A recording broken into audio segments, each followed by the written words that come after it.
Gravama. Nima uchun bizni xalqimizda agar salgina vazningiz ko'proq bo'lsa, birdaniga sizga toshlar otishadi? Kamayib qolsang ham like qo'y. Bu degani siz yomon insonsiz yoki yomonlik qilib qo'ydingiz degani emas-ku. Juda ham ko'p negativchilar menga nima qilasan internetda o'tirib, kimsan, yo'qol bu yerdan, semizsan, xunuksan deb juda ham ko'p yozishadi. Demak, semiz bo'lsangiz, siz umuman nafas olishga, ovqat yeyishga, yugurishga, ya'ni yashashga umuman haqqingiz yo'q deganimi?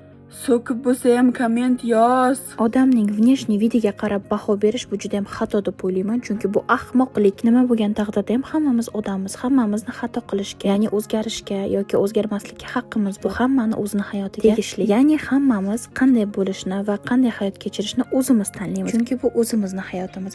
Hech qaysi odam sizga qanaqa yurishni, qanaqa kiyinishni va qanaqa bo'lishni, ya'ni qanaqa hayot kechirishni aytib o'tirishi yoki "Men bunaqa yasha, unaqa, bunaqa qilma" deyishga haqqi yo'q. Shu uchun ham sizga kimdir agar aql o'rgatsa yoki "Men bunaqa qil, uni qilma" desa, siz o'zingiz bilganingizdan hech qachon qolmang, chunki hayot sizniki. Mazza qilib yashang. Repost.